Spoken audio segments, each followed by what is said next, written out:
Cumprimentamos a todos com a paz do nosso Senhor e Salvador Jesus Cristo. Estamos iniciando mais uma EBD na TV. Eu sou o pastor Henrique, moro atualmente em Americana, São Paulo. Antes morava em Imperatriz, Maranhão. Se você deseja nos convidar para estarmos aí, entre em contato conosco. Meu e-mail henriquelhas@hotmail.com. Meu telefone é o mesmo, DDD do Maranhão, 99. O telefone é 99152-0454. O telefone da minha esposa, irmã Edna, DDD de Americana, 19. Telefone 98448-2187. Se você deseja nos ajudar, já tenho mais de 5 anos desempregado e você pode enviar qualquer quantia. Aí temos a conta na Caixa Econômica, temos aí no Bradesco e temos aqui no Banco do Brasil, em nome da minha esposa, Edna Maria Cruz Silva. Meu Pix, você vê aí, é o meu CPF, 331-957-816-20. Nós estamos estudando as revistas da CPAD deste trimestre, o tema, o Apóstolo Paulo, lições da vida e ministério do apóstolo dos gentios para a Igreja de Cristo. Comentarista da CPAD deste trimestre é o pastor Elianai Cabral. Hoje estaremos estudando a lição de número 4, que tem como título Paulo, a vocação para ser apóstolo. Então nós vamos ver que Paulo foi vocacionado, escolhido, chamado por Deus e com uma missão que ele realizaria para Deus. Ou seja, ele tinha um ministério programado para a sua vida. Ele já tinha uma função dentro do reino de Deus. Todos nós, quando aceitamos a Jesus como Salvador, como Senhor, nós somos colocados pelo Espírito Santo no mesmo momento dentro do corpo de Cristo, a igreja. E cada membro desse corpo tem uma função. Todos têm uma função. E é importante cada um tentar descobrir aí qual é a minha função dentro deste corpo. É muito interessante isso, porque se você consegue descobrir qual é a sua função, você vai ter muito mais facilidade em fazer aquilo que Deus deseja que você faça. Tenha certeza, cada um tem a sua função. Então, cada um é um membro desse corpo e cada um tem importância. O apóstolo Paulo mesmo disse, olha, todos nós somos membros do corpo de Cristo e todos temos a importância devida dentro desse corpo. E ele ainda diz que tem membro que a gente trata de uma maneira mais especial do que outro. Porque existe membro que a gente tem, por exemplo, que se cobrir. Olha só. E já outros não têm tanta necessidade. Então veja, tem a função, mas também existe aí uma maneira dentro desse corpo de cada um exercer essa vocação que Deus lhe deu. Então, antes mesmo de nascermos, nós temos já um plano de Deus para nós. Agora, nós podemos entrar nesse plano, nos submeter a esse plano, ou não. Deus não vai nos obrigar. Então, o que aconteceu? Paulo é chamado e Deus tem um plano para ele. Quando ele fica sabendo desse plano, então o que ele faz? Ele se submete. Olha, veja bem, quando Paulo viajava, o profeta Ágabo e vários outros profetas avisaram para ele, olha, você vai ser preso, vai apanhar, vai sofrer muito por causa do Evangelho. E ele disse, eu estou pronto até a morrer. Então veja só, ele diz, eu me gastarei, me deixarei gastar por vossas almas. Então o apóstolo Paulo sabia qual era o plano de Deus para ele, sabia que ele ia morrer seguindo esse plano, sabia. Mas ele se acovardou, ele deixou, ele saiu desse plano? Não. A maioria das pessoas, elas se acovardam quando vem a perseguição, quando vem falta de dinheiro, quando vem aí as inimizades, as críticas. Então, abandonam o plano que Deus tem para ele. Veja bem que não é fácil. Existe um plano de Deus para nós. Agora, não quer dizer que este seja o nosso plano. Não quer dizer que esse plano seja o plano da sua esposa, dos seus filhos, da sua família, dos seus amigos, dos seus patrões. É complicado um pouco isso, né? Porque a pessoa tem que decidir. Eu vou me enquadrar, vou me submeter ao plano de Deus, ou eu vou viver uma vida como as outras pessoas, uma vida normal como as outras pessoas. Então cada um tem que tomar essa decisão. E é uma decisão de coragem, uma decisão de fé, uma decisão sabendo que todo aquele que está dentro do plano perfeito de Deus vai passar por sofrimento, por angústia, por perseguição, por aflição. E Paulo avisa isso, porque ele passou por isso, ele tinha experiência disso, então ele avisava, pode ver que ele disse para Timóteo isso. E nós vamos encontrar nos relatos de Paulo os sofrimentos pelos quais ele passou durante o seu ministério. E as suas advertências, seus conselhos, tudo isso ele vendo ali o que ele mesmo passava. Então, a experiência que ele tinha em servir a Deus.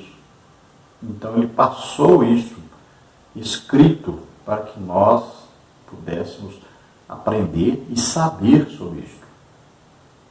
Então, muitas vezes, Paulo sofria para que os outros estivessem bem. Muitas vezes ele passava necessidade para que os outros estivessem bem. Então ele aprendeu com Jesus, né? Se Jesus deu a vida por nós, o que custa nós darmos a vida pelos irmãos? Então Paulo era um imitador de Cristo. Então, ele sofria pelos outros. Tudo ele fazia para que os outros estivessem bem. Isto é o amor de Deus. É dar a vida pelos outros. Veja que Paulo pergunta: o que vai me separar de Cristo? Nós devemos ver. O que será capaz? Satanás tentará de tudo para nos separar de Cristo. Quais as coisas que ele vai usar? Então Paulo diz, olha, a tribulação,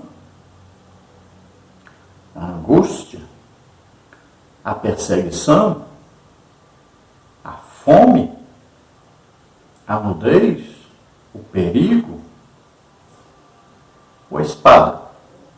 Então ele cita aí os testes pelos quais nós vamos passar, se quisermos seguir realmente a Cristo.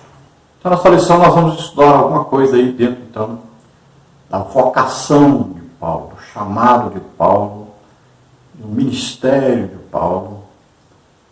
E tudo isso nós vamos ver que Deus já tinha programado para ele. Veja bem, Deus enxerga o futuro antes de nós.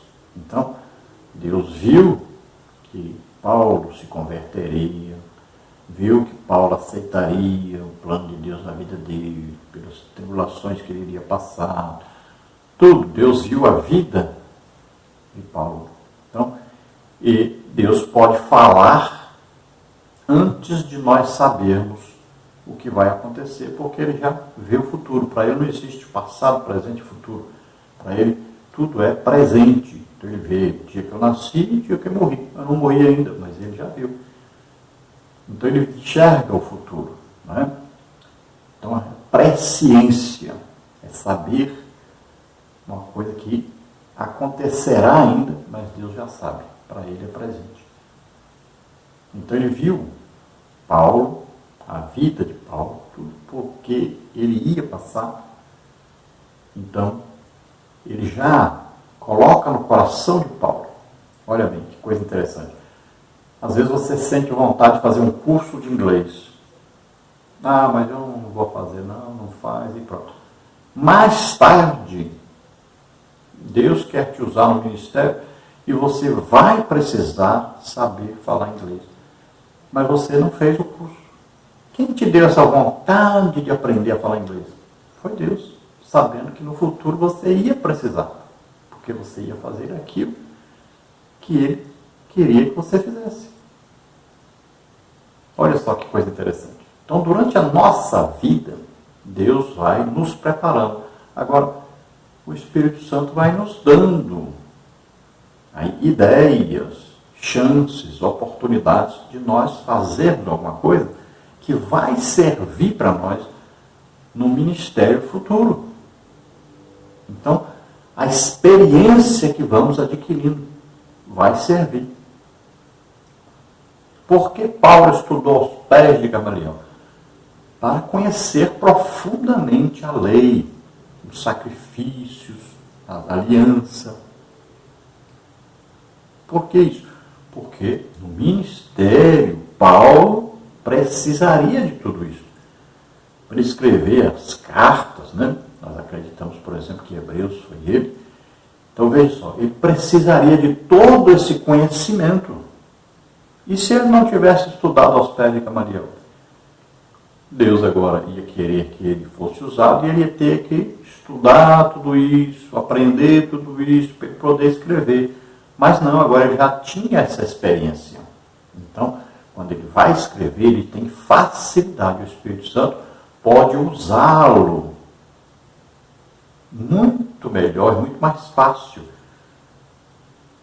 Então, olha só, nós devemos ser de fácil manejo, né? O Espírito Santo vai nos conduzindo para onde Ele quer, mas nós devemos aprender, devemos estudar a palavra de Deus, devemos ser homens de oração, de jejum, termos uma experiência com Deus, ouvirmos Deus falar conosco. Então, quanto mais nós nos entregamos, mais Ele pode nos usar.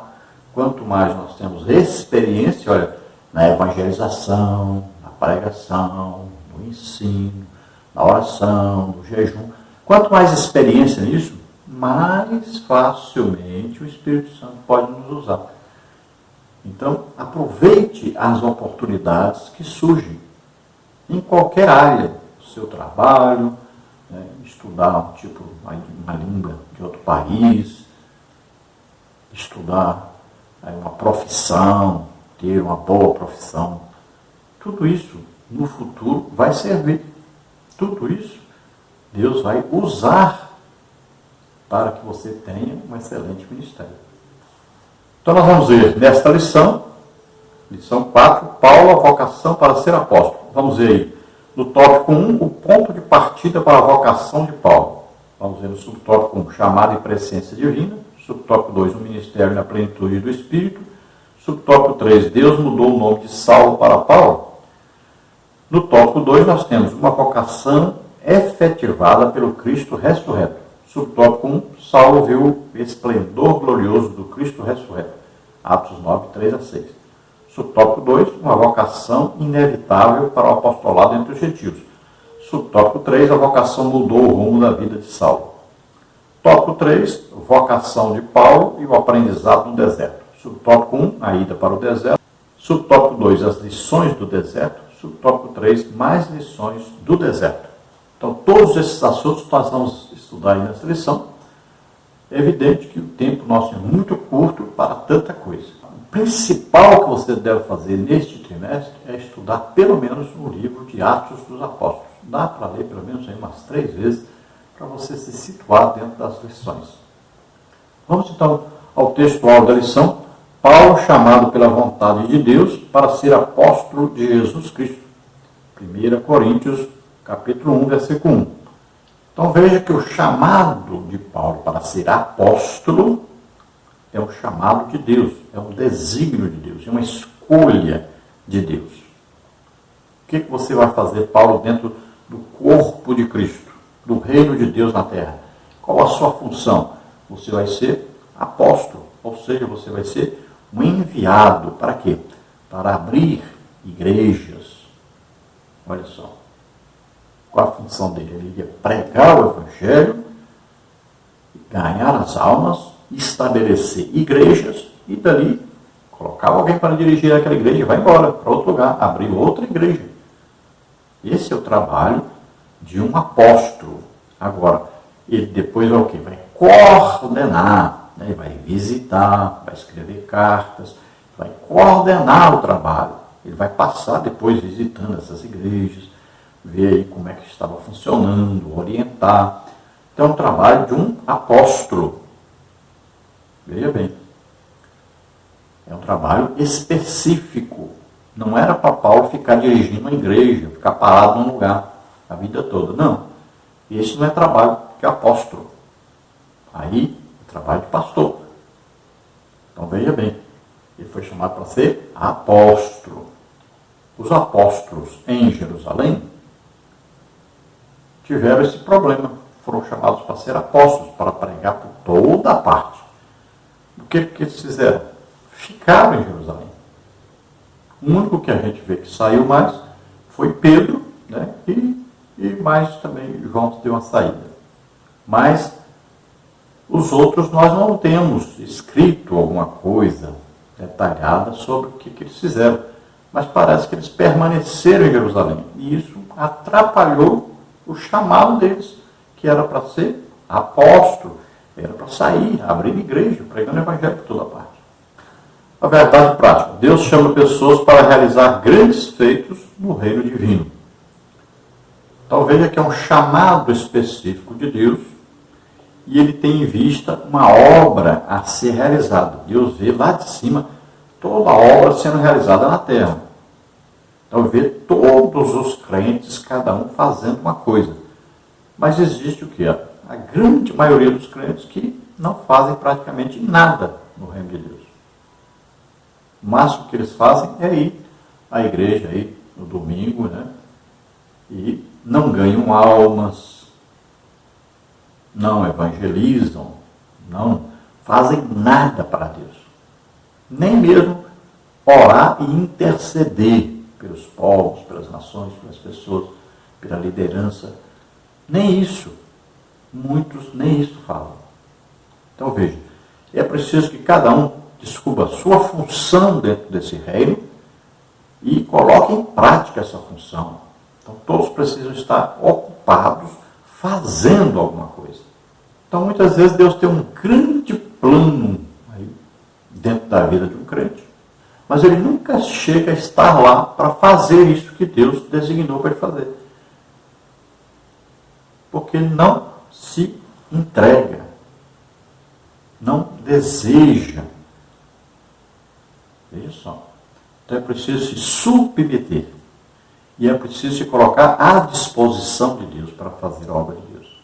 Vamos ver a leitura bíblica em classe, que está em Atos 9, de 15 a 22, e Gálatas 1, de 11 a 18. Diz assim, Atos 9. Disse-lhe, porém, o Senhor, vai, porque este é para mim um vaso escolhido para levar o meu nome diante dos gentios e dos reis e dos filhos de Israel.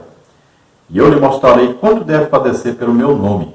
E Ananias foi e entrou na casa, e impondo-lhe as mãos, disse, irmão Saulo, o Senhor Jesus, que te apareceu no caminho por onde vinhas, me enviou para que tornes a ver e sejas cheio do Espírito Santo.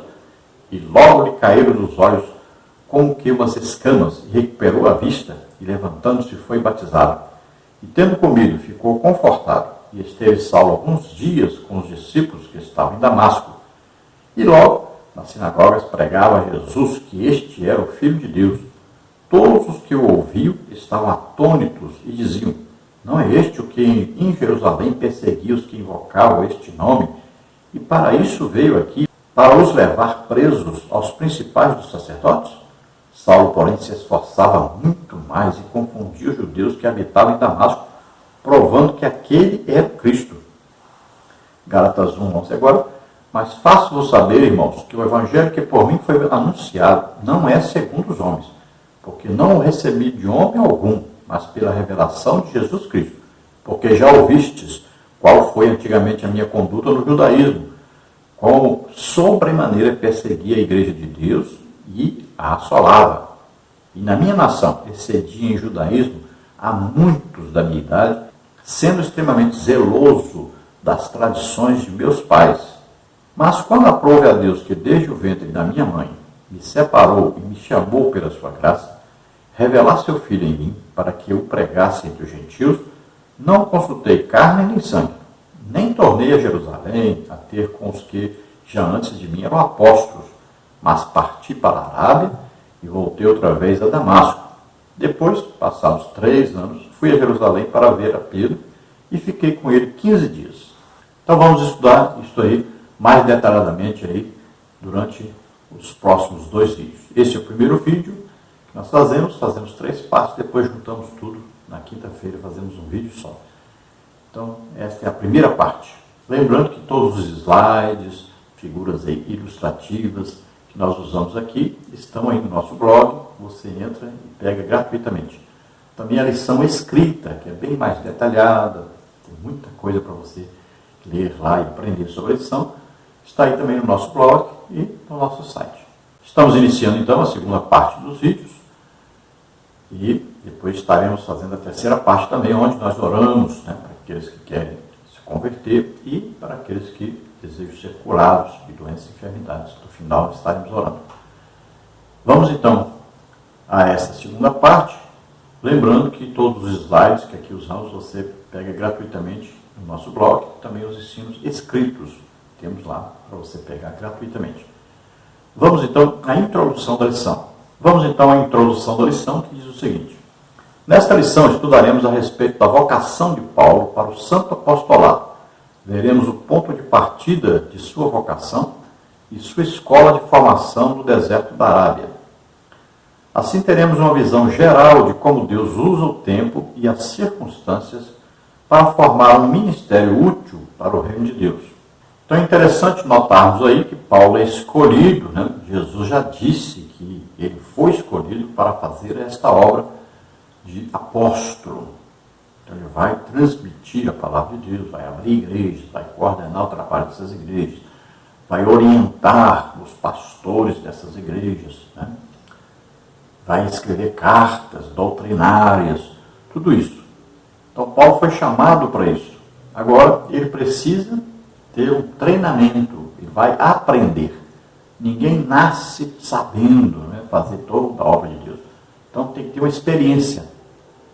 Então olha só, por exemplo, eu posso dar o meu exemplo. Eu comecei, assim que eu aceitei Jesus, fui congregar numa congregação, sentava lá no banquinho lá atrás, ali e ouvindo. Aí eu fui ler a Bíblia. Em 3 meses de crente eu já tinha lido a Bíblia toda. Então era o desejo, uma fome. Quem coloca isso em nós? O Espírito Santo. Por que ele colocou? Porque ele queria que eu desse aula na escola bíblica dominical. Então, com 3 meses de crente, eu já era professor, ensinava a palavra de Deus. Veja só. Eu já pregava, comecei a pregar na rua. Então, eu era pregador. Hoje, eu trabalho mais com ensino. Mas, era pregador mesmo. Então, eu já pregava o Evangelho.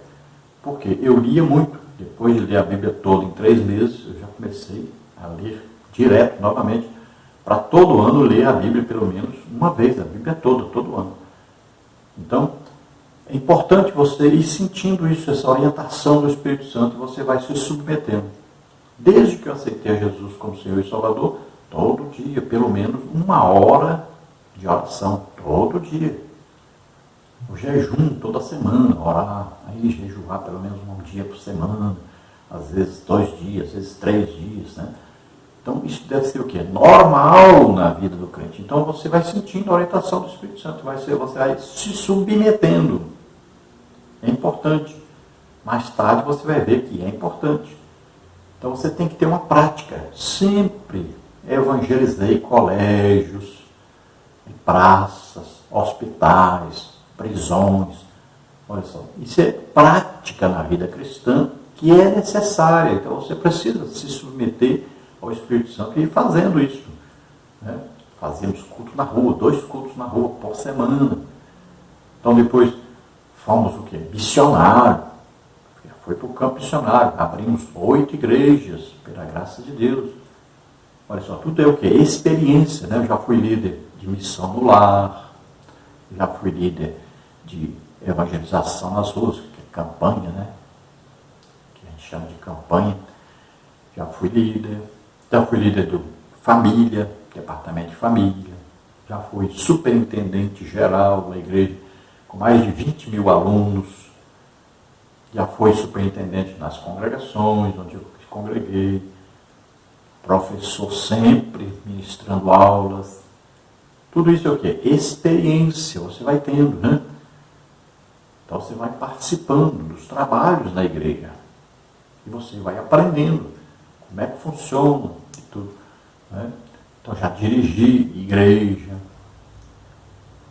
Tudo isso é o quê? O trabalho que você vai fazendo. Já participei muito de cultos de avivamento, né? Libertação, curas, expulsão de demônios, muito acontecia demais. Então, tudo isso é experiência. Você vai trabalhando, se submetendo e o Espírito Santo vai te usando. Né? Então, hoje, nós somos usados em curas. Então, tem lugar que nós vamos aí, são 200 pessoas curadas no fim de semana. Tem lugar que nós estamos passando um mês, foi mais de 1000 pessoas curadas. Então, é um ministério que você vai, durante a sua vida, você vai ter um treinamento para chegar a esse ponto que Deus queria que você chegasse. Então, você vai devagarinho, vai sendo treinado por Deus. E o apóstolo Paulo fez o quê? Ele foi para a Arábia. O que tem na Arábia? Existe uma cordilheira do Monte Sinai que ela atravessa, ela tanto está do lado, se você olhar o mapa de frente assim, você vai ver que de um lado está ali do Golfo de Acaba, a cordilheira do Sinai está lá, mais próximo ali, para chegar em Jerusalém, né, ali embaixo. E do outro lado é a Arábia, e a mesma cordilheira do Sinai atravessa para o outro lado. O que existe do outro lado? Ali existe o que? O Monte Horebe. Foi ali onde Moisés morou. Veja só, ali que morava o seu sogro, Jetro, né? Terra de Midian. Foi ali que Moisés teve um encontro com Deus, a sarça ardente. Depois, foi ali que Moisés recebeu a lei. Tem muita gente que acha que é do outro lado, mas é lá do lado da Arábia. Foi ali que Moisés teve um encontro com Deus. O que Paulo faz então?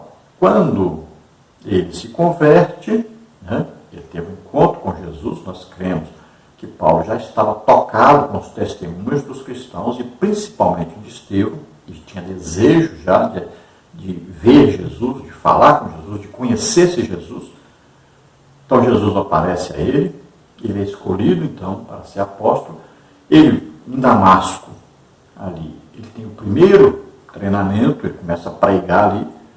Agora ele vai para a Arábia, para o Monte Horebe. Ele pensou o seguinte: se Deus falou com Moisés lá, eu vou para lá e vou também falar com Deus. E realmente ele tem um encontro com Jesus ali. Tanto é que quando ele vai falar sobre Santa Ceia, ele diz: olha, isso aqui que eu estou falando, eu não aprendi de homem nenhum, eu aprendi do Senhor. Então veja que Paulo teve um treinamento, ele aprendeu diretamente de Jesus. Muita coisa ele aprendeu diretamente de Jesus. E Jesus não apareceu para ele só no caminho para Damasco. Jesus apareceu outras vezes para ele. Então ele teve encontros pessoais com Jesus. E ele aprendeu de Jesus. Agora, ele não ficou 3 anos na Arábia. Veja bem que a Bíblia diz que ele foi à Arábia, depois ele volta para Damasco. Todo esse período deu 3 anos. É isso que ele está dizendo. Então vamos ler aí na Bíblia o que diz em Gálatas 1, 17, 18. Nem tornei a Jerusalém a ter com os que já antes de mim eram apóstolos, mas parti para a Arábia e voltei outra vez a Damasco. Depois, passados 3 anos, fui a Jerusalém para ver a Pedro e fiquei com ele 15 dias. Então veja, ele foi à Arábia, teve um encontro com o Senhor Jesus, aí ele volta para Damasco, né? E depois de 3 anos, aí ele vai a Jerusalém. Tá? A Bíblia não está dizendo que ele passou 3 anos na Arábia. Vamos ver aí o tópico 1. O ponto de partida para a vocação de Paulo. Subtópico 1, chamada e presciência divina. A vocação de Paulo foi estabelecida segundo a presciência de Deus. Ele mesmo confirma esse fato aos Gálatas quando escreve: mas quando aprove a Deus, que desde o ventre de minha mãe me separou e me chamou pela sua graça, Gálatas 1,15, então o apóstolo experimentou uma completa transformação por meio do encontro com Cristo e foi vocacionado por ele para uma grande obra. O livro de Atos atesta para uma chamada presciente quando nosso Senhor diz a Ananias: vai, porque este é para mim um vaso escolhido para levar o meu nome diante dos gentios e dos reis e dos filhos de Israel. E eu lhe mostrarei quanto deve padecer pelo meu nome. Atos 9, 15 e 16. Assim Paulo foi batizado no Espírito Santo, batizado nas águas e teve a sua visão recuperada. Atos 9, 18. Então veja bem, quando Deus olha no futuro e vê Paulo, né, se convertendo, vê Paulo se entregando, desejando ser usado por Deus, então existe agora um plano de Deus traçado para Paulo. O que Paulo vai precisar fazer? Olha, ele precisa estudar aí filosofia, né, grega, né, estudar. Então ele nasce num lugar onde tem isso, ele estuda isso. Ele precisa estudar detalhadamente a lei, a palavra de Deus. Então existia o Antigo Testamento. Então o que acontece? Paulo vai estudar em Jerusalém aos pés de um mestre chamado Gamaliel. Ele precisava disso. Então ele ia pregar aos gentios e tinha uma educação gentílica. Ele ia pregar a judeus e ele tinha uma educação judaica. Ele ia escrever para os gregos e judeus e ele tinha uma educação necessária para isso. Ele ia falar tanto com o povo humilde, pobre, simples, como também falaria com reis, com governadores, pessoas importantíssimas. E ele tinha educação necessária para isso. Olha, Paulo estudou. Ele sabia falar latim, língua dos romanos. Ele sabia falar grego, a língua mais falada na época, como se fosse o inglês hoje.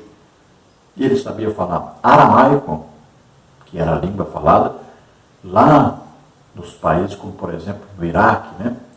Naquele tempo lá, o reino da Síria. Então, naqueles países bem longe lá, onde Abraão nasceu, né? Onde começou ali, onde começaram ali os semitas a existirem ali, toda aquela região do Iraque, aquilo ali, tudinho, era a língua aramaica. A Babilônia, a língua era aramaica. Então, Paulo aprendeu essa língua, porque na Bíblia existe parte escrita em aramaico.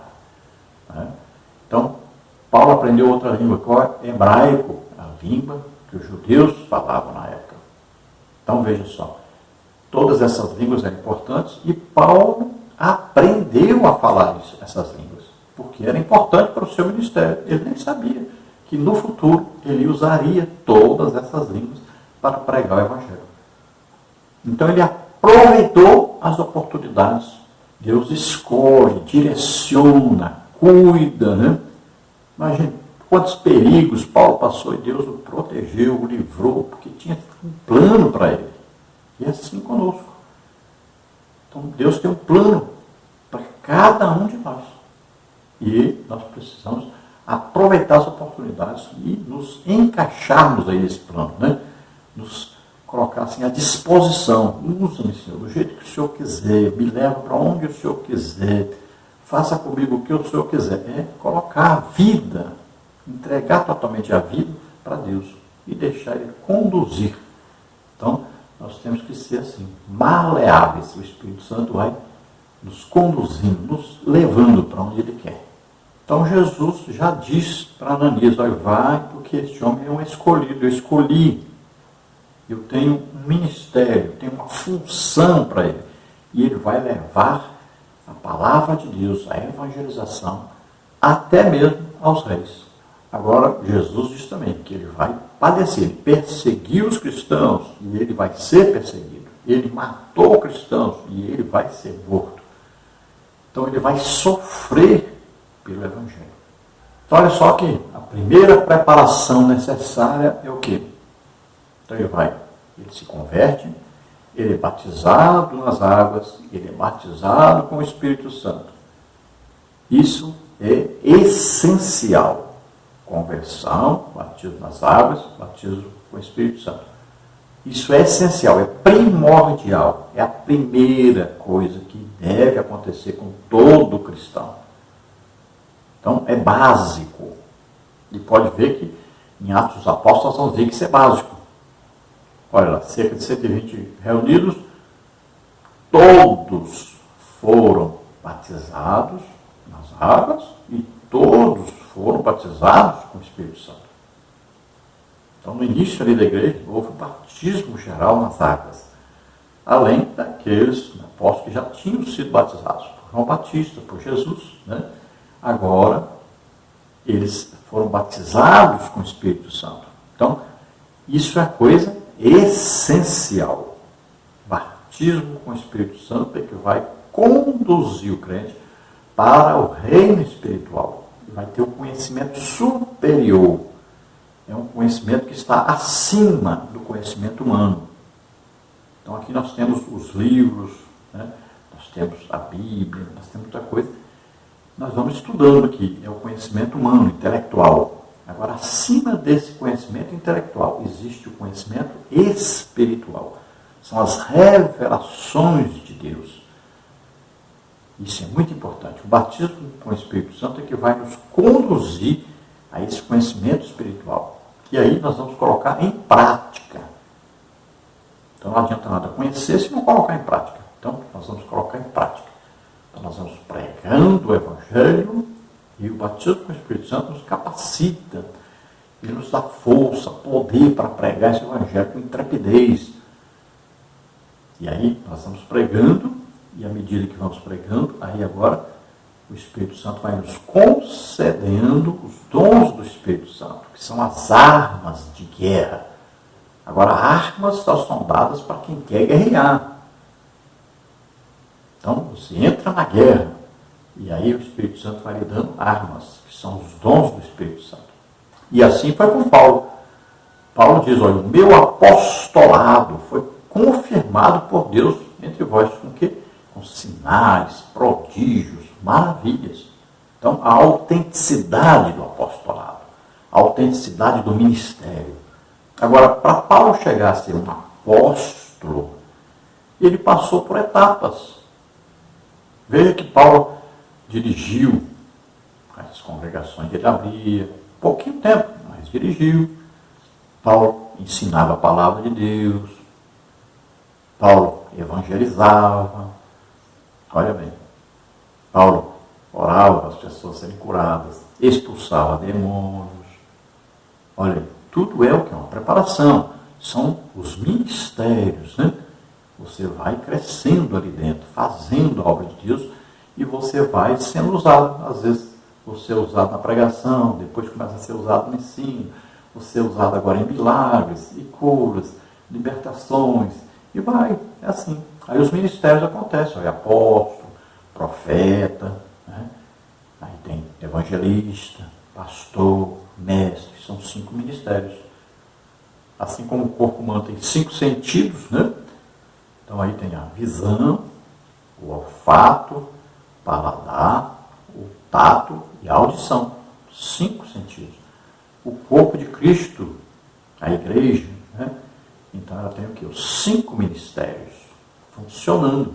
E uma pessoa pode, durante a sua vida inteira, ser usado com 5 ministérios. Vai passando.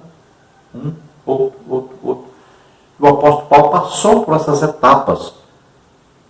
Então ele chega ao final da sua vida tendo exercido todos os ministérios. Assim como Jesus exerceu todos os ministérios. No subtópico 2 nós temos um ministério na plenitude do Espírito. Depois de passar pela experiência do novo nascimento, Paulo recebeu a plenitude do Espírito, isto é, ele foi batizado no Espírito Santo. Atos 9, 17. Nesse sentido, o livro de Atos revela que o ministério do apóstolo dos gentios recebeu uma unção especial do Espírito Santo. Foi um ministério marcado por pregação poderosa, curas, sinais, prodígios e maravilhas. Com o ministério do apóstolo, aprendemos que não podemos fazer a obra de Deus sem a atuação do Espírito Santo. Ele é que confirma a palavra e a obra.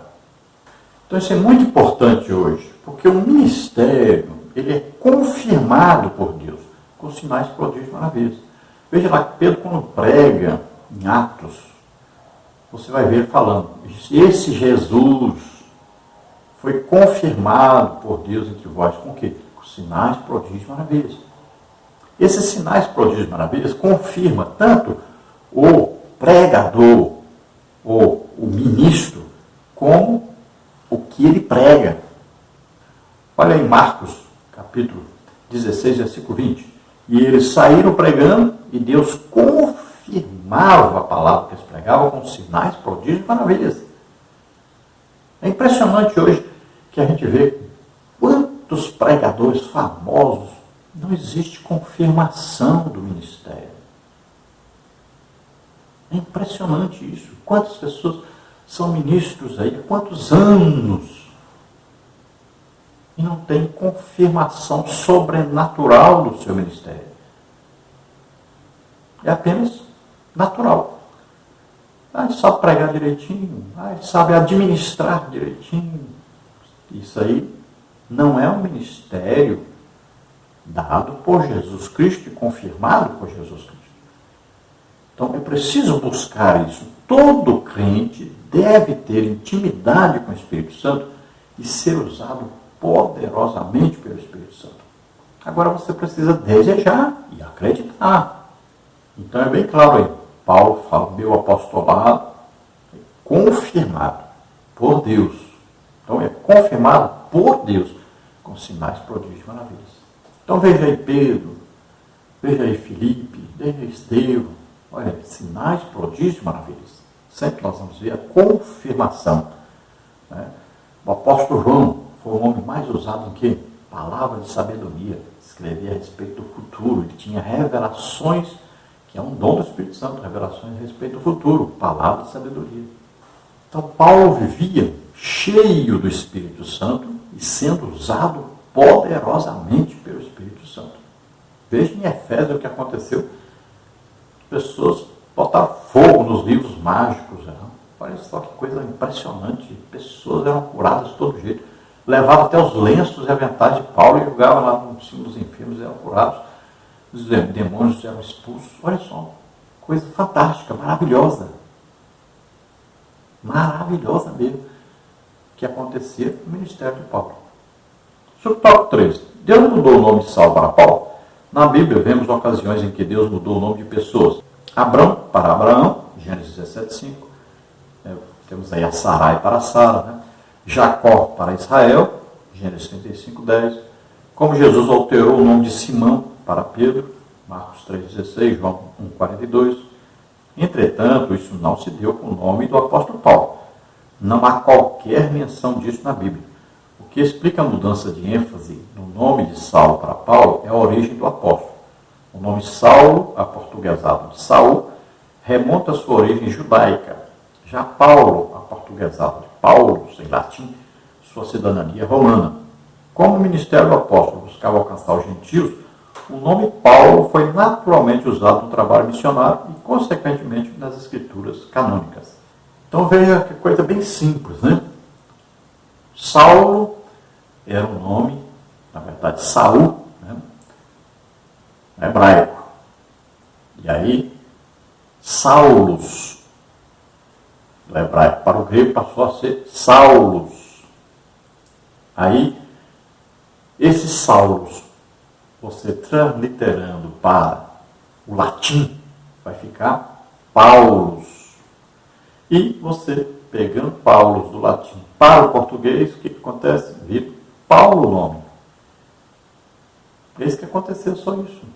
Então, Paulo, um nome usado para os gentios e para os judeus, Saulo. Não foi mudado o nome dele. Deus não mudou o nome dele. Então, veja que Abraão Deus chegou para ele e disse: seu nome não vai ser mais Abraão, vai ser Abraão. Olha só. Chegou ali e disse para Sarai: seu nome não vai ser Sarai, vai ser Sara.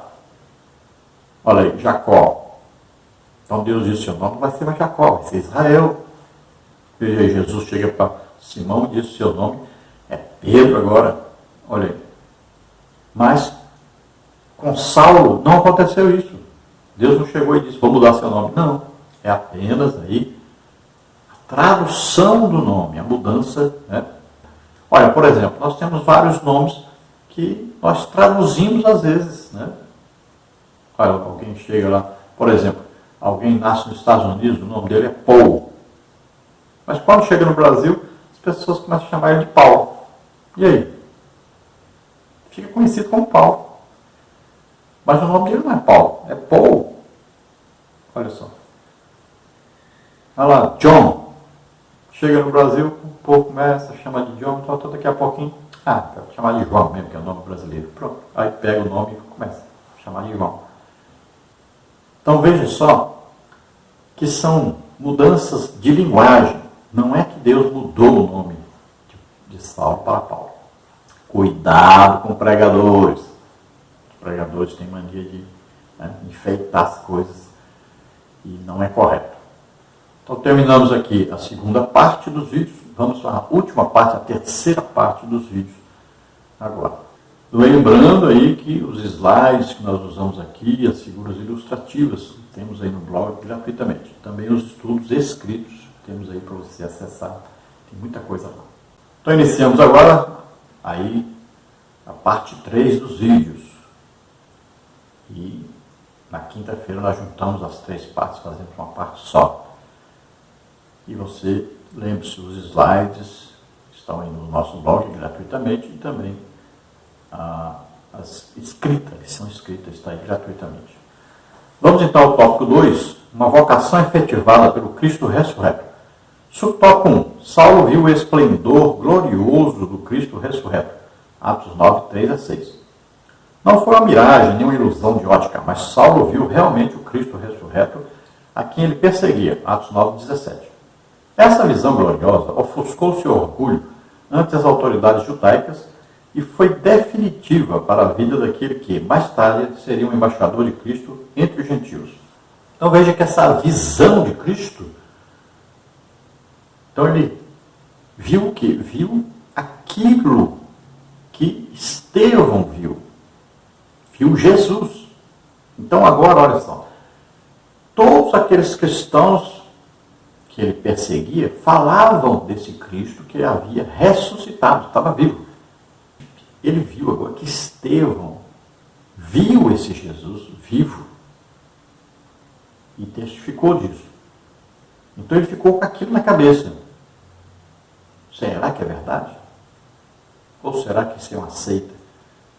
Eles estão dizendo que esse homem morreu e ressuscitou. Então agora ele vê Jesus vivo. Então imediatamente ele se humilha.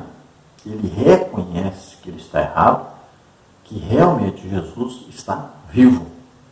Então aquilo ali provoca nele uma quebra total do seu coração endurecido, da sua religiosidade. É uma quebra total. Ele tem um encontro real com Jesus vivo. Subtópico 2, uma vocação inevitável para o apostolado entre os gentios. Deus escolheu Saulo de antemão para fazer conhecer a sua vontade. Atos 22, 14. Qual era a vontade dele para Saulo? Torná-lo um embaixador de Cristo, um pregador do Evangelho. Atos 9, 20. Não por acaso, as várias cartas do apóstolo às igrejas plantadas por ele eram assim identificadas. Paulo, apóstolo de Jesus Cristo, pela vontade de Deus. Efésios 1, 1. O apóstolo não foi ordenado em Jerusalém, nem por uma comissão de apóstolos formada por Pedro, João e Tiago, ou por outros apóstolos de Cristo. O que prevaleceu foi a declaração de Jesus para Ananias, discípulo fiel de Cristo em Damasco. Vá, porque este é para mim um instrumento escolhido para levar o meu nome diante dos gentios e reis, bem como diante dos filhos de Israel. Atos 9, 15. Ananias, com a autoridade delegada pelo próprio Senhor Jesus, numa visão, foi ao encontro de Saulo na rua chamada Direita, e lá chegando, impôs as mãos sobre Saulo. Atos 9:17. Então, veja que é uma escolha soberana de Deus. Ele escolheu. Então, às vezes você vê a pessoa tem um ministério e você fica, mas fulano, não sei o quê, e fica falando. É escolha de Deus. Dá para você respeitar Deus? Dá para você se submeter à vontade de Deus? Dá para você aceitar o que Deus faz? Pois é. Você aceitando ou não, você querendo ou não, Deus escolheu, pronto. Não tem como mudar isso. É uma escolha soberana de Deus. Ele conhece, olha, Deus conhece tudo. Você conhece o exterior, Deus conhece o interior. Ele sabe todas as coisas. Então ele tem um plano, ele faz o plano e encaixa ali aquelas pessoas que ele precisa para aquele plano ser realizado. Então existem muitos crentes que andam lutando contra o plano de Deus. Existem muitas pessoas lutando contra pessoas que Deus escolheu. Não faça mais isso. Ajude aqueles que Deus escolheu. Se enquadre no plano de Deus. É isso que Deus quer. Nós temos que ajudar. Nós temos que participar, aprovar, contribuir, apoiar aqueles que Deus coloca no ministério. Não é ficar lutando contra essas pessoas. Então, Paulo foi escolhido, Jesus disse que havia escolhido, e Paulo confirma que foi escolhido. Agora, não pense que era fácil. Era muito difícil um judeu aceitar que Paulo foi escolhido por Jesus Cristo para ser apóstolo. Não pense que foi assim fácil, não. A grande maioria dos judeus não aceitaram o apostolado de Paulo. E também não me venha com essa conversa de que Paulo pertencia ao apostolado lá de Pedro, de João. Não, primeiro apostolado é uma coisa, escolhido por Jesus enquanto estava aqui na terra como homem. Então aqueles ali. Depois, quando Judas morre, quem substitui é Matias. E Paulo aceitou isso. Se você vai ler a Bíblia, você vai ver que Paulo está mencionando que estavam reunidos os 12 apóstolos. E ele está fora, ele está falando dele como fora desses 12. Então veja que é bem claro. Então não vá nessa conversa de que Paulo é o 12º apóstolo que substituiu Judas. Isso não existe na Bíblia. Paulo é apóstolo do 2º colegiado de apóstolos. E existem apóstolos hoje. Vai nesse negócio de, que findou. Que negócio? Onde está escrito na Bíblia que esses ministérios aqui findaram aqui e esses aqui continuam? Não, pastor continua, porque você é pastor. Não, mestre continua. Não, porque eu sou professor. O que tem professor a ver com mestre? Mestre é uma coisa, professor é outra. Não, existe porque eu sou evangelista. Você é evangelista mesmo? Será? Deus está confirmando seu ministério com sinais, prodígios, maravilhas. Então veja só, existem apóstolos hoje, existem profetas hoje, existem mestres, pastor, evangelista. Tá? Então 5 ministérios existem. Quando é que esses 5 ministérios acabam? Lá está escrito em Efésios 4, versículo 11 em diante. Olha o que está escrito aí, está dizendo, até que nós sejamos perfeitos. Você já é perfeito? O apóstolo Paulo, no final da sua vida, disse, eu não alcancei a perfeição. Você já é perfeito? Nós não somos perfeitos, não alcançamos a perfeição. Essa perfeição será alcançada no arrebatamento. Aí sim. Antes disso, não. Que orgulho é esse?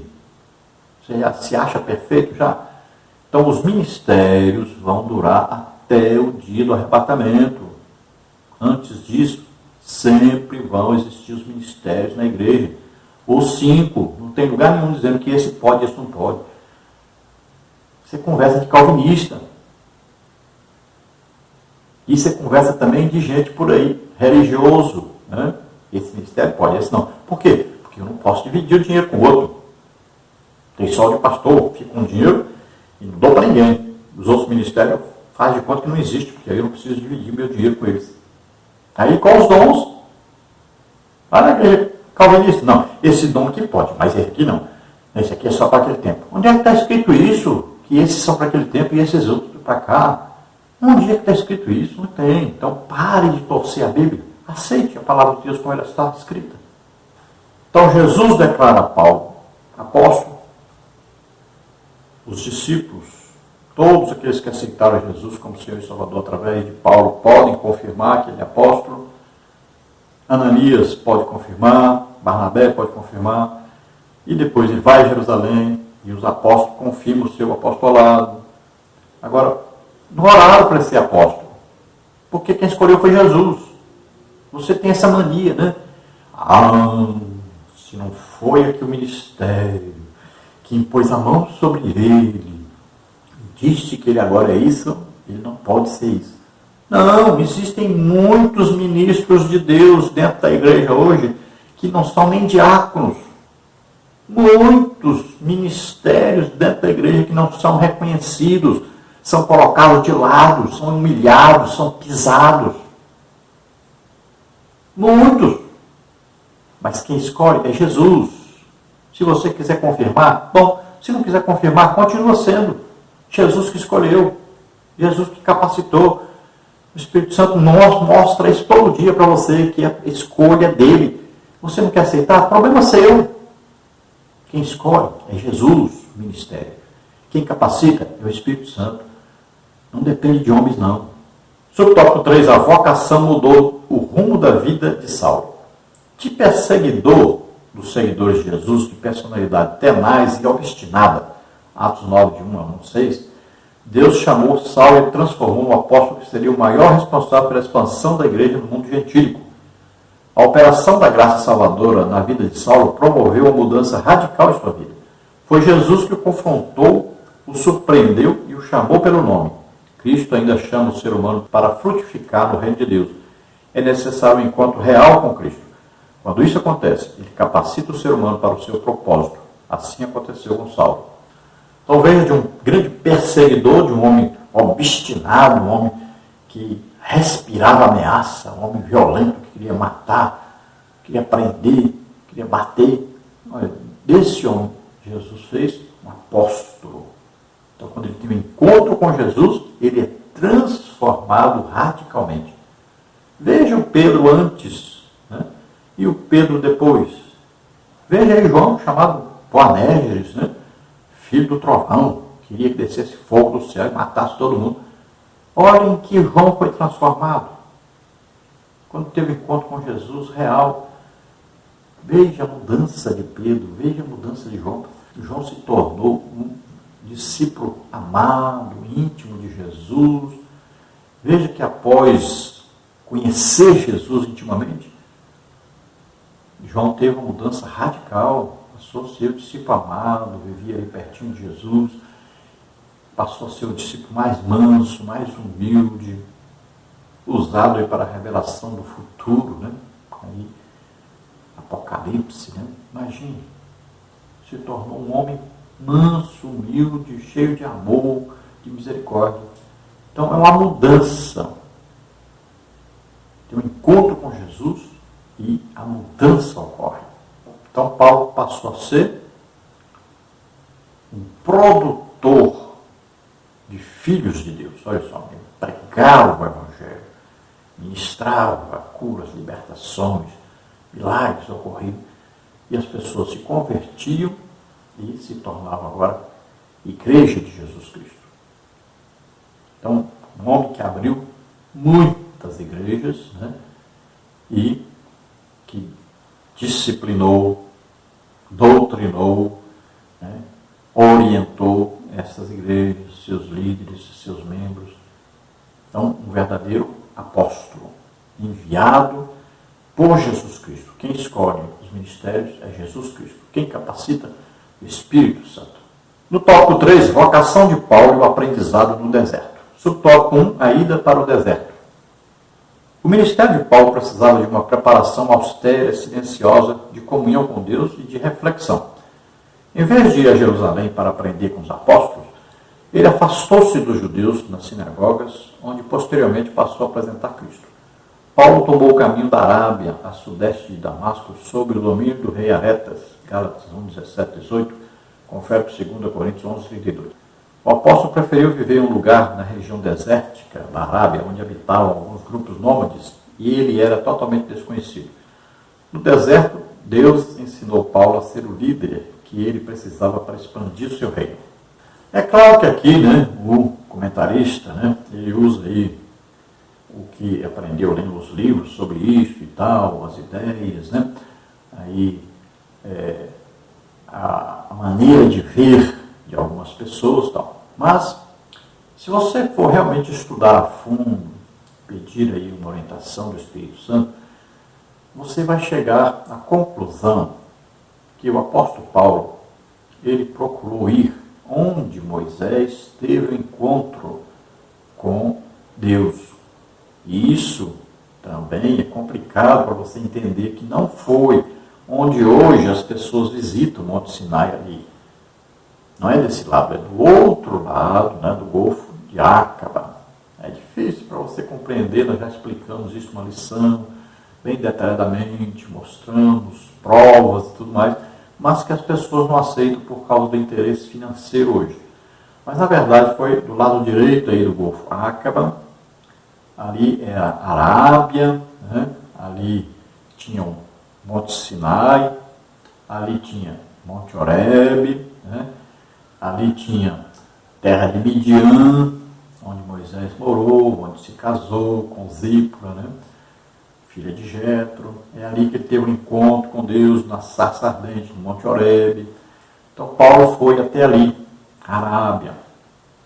E ali ele ficou naquele monte, ali ele falou com Jesus, teve um encontro com Jesus. Não quer dizer, o Paulo morou lá no deserto, andou pelo deserto, vagando pelo deserto, não existe isso.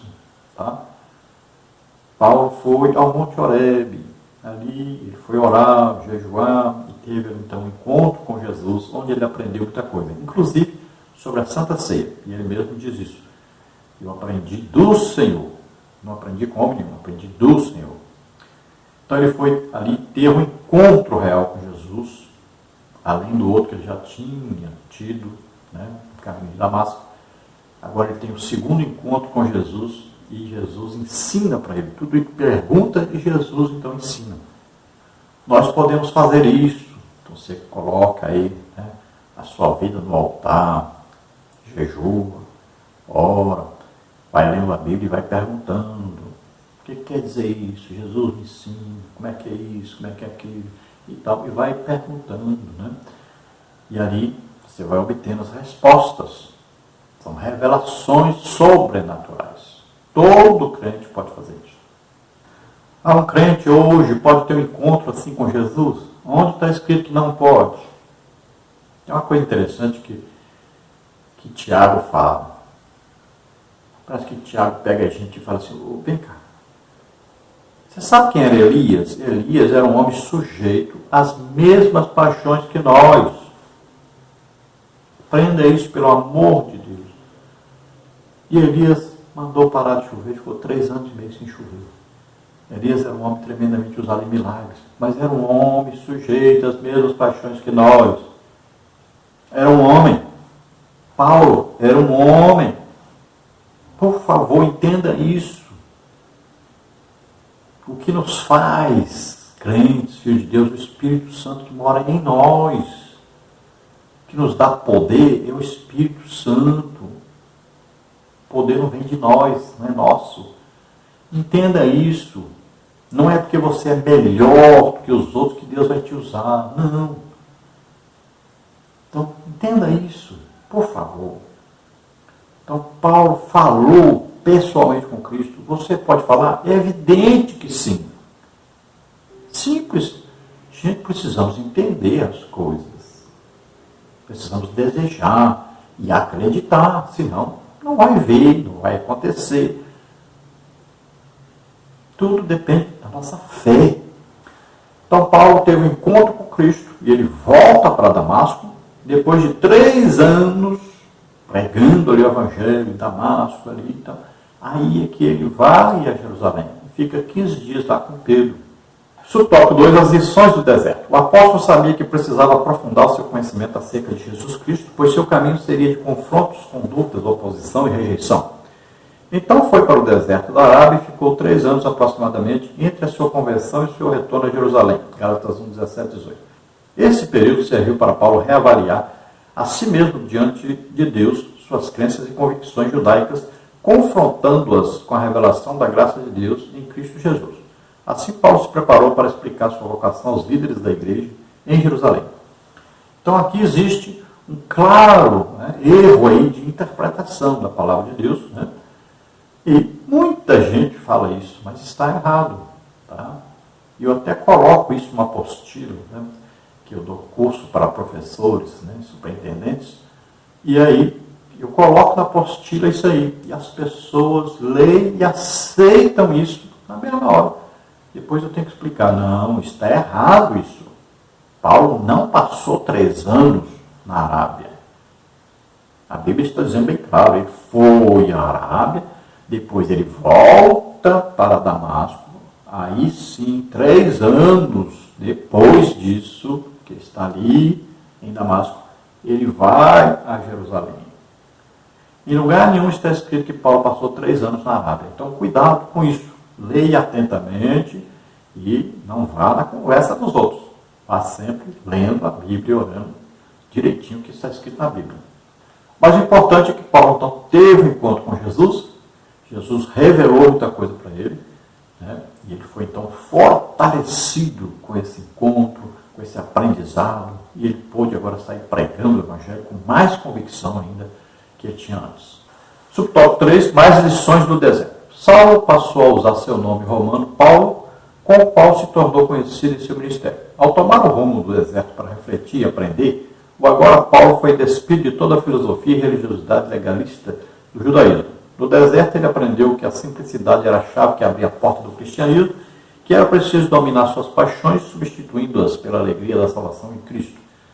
Ele também aprendeu que a imensidão do deserto esmaga o poder e a fraqueza do homem. Agora ele só pode depender de Deus. Por isso Paulo descobre também, na experiência do silêncio e da solidão no deserto, que as coisas de Deus são do modo como ele quer e não como nós queremos. No deserto, Deus ensinou Paulo a ser o líder que ele precisava para expandir o seu reino. Então veja que aí não está escrito na Bíblia que Paulo foi para o deserto.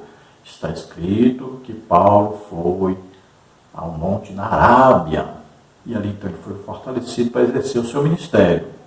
Também, veja bem, Paulo não se despiu de tudo que ele aprendeu. Não, ele usou aquilo que ele aprendeu, o grego, o helenismo, usou sua educação helenista para poder transmitir o Evangelho. Aquele conhecimento que ele tinha, ele sabia como eles pensavam, por isso ele poderia encaixar Jesus ali para salvar essas pessoas. Do judaísmo, ele tinha um conhecimento profundo da palavra de Deus, do judaísmo, então ele pôde usar isso para ganhar os judeus para Jesus. Então, a nossa vida cotidiana, secular, vai nos dar o quê? Conhecimento de como pensam as pessoas lá, como elas agem, como elas vivem, para podermos levar Jesus a essas pessoas e elas se converterem e serem salvas. Conclusão, a grande verdade que aprendemos nessa lição é que Deus não mudou seu método para vocacionar e chamar a quem Ele quer. Para isso, Ele usa experiências muitas vezes dolorosas no deserto da vida. É preciso aguçar nossa sensibilidade espiritual para identificarmos o chamado de Deus para a nossa vida. Então é importante aprendermos aqui que todos nós temos um chamado de Deus, nós somos vocacionados, nós temos um trabalho a exercer dentro da obra de Deus. É o reino de Deus na terra. Nós pertencemos ao reino de Deus. Estamos vivendo na terra, então nós temos uma função. E todos nós temos que aprender. Cada um de nós está dentro de um exército. Tem uma batalha a travar. Tem algo a fazer de importante no reino de Deus. Então, procure saber para que Deus me chamou. que eu tenho facilidade, que eu tenho habilidade. Como eu posso fazer para que as pessoas sejam salvas, para que o reino de Deus seja engrandecido, que seja multiplicado, que mais e mais pessoas se convertam? O que eu posso fazer para melhorar a situação da igreja diante do mundo, diante das pessoas, para que elas se convertam? O que eu posso fazer? Ore, pergunte a Deus, vai orando, vai jejuando, vai estudando a palavra de Deus, vai evangelizando, vai orando pelas pessoas, e de repente você vai descobrir que você tem um ministério, você tem uma função muito importante dentro do reino de Deus, dentro do corpo de Cristo na terra. Vamos orar agora. Se você deseja entregar sua vida para Deus, você deseja começar uma vida nova hoje, se arrependendo dos seus pecados, aceitando Jesus Cristo como Senhor e Salvador da sua vida, crendo que Jesus morreu na cruz, levando sobre ele nossos pecados, doenças, enfermidades, maldições, ele levou sobre ele. Creia nisso e agora se entregue ao Senhor. Ele vai mudar a sua vida. Vai dar o seu Espírito Santo agora, que vai morar em você a partir de hoje. Vamos orar. Se você está doente, se está enfermo, vamos orar agora e Jesus vai te curar. Vamos orar. Pai querido, em nome de Jesus, aceita agora essas pessoas, Senhor, que se chegam a Ti. Revela a eles a Tua salvação, o Teu perdão, a Tua misericórdia, o Teu grande amor. Revela a eles Jesus Cristo, morrendo por eles na cruz do Calvário, mas ressuscitando. Ora, grata custe força camarada celestai. Oh, Senhor, que eles sejam gratos pela morte de Jesus na cruz. Dá a eles a revelação disso, Senhor. Em nome de Jesus, eu te peço por aqueles que estão doentes, estão enfermos. Cura agora, Senhor. Toca neles agora, em nome de Jesus. Solta essas vidas, toda doença, toda enfermidade. Toca, Senhor, faz maravilhas. Glória a Deus, aleluia. Amém.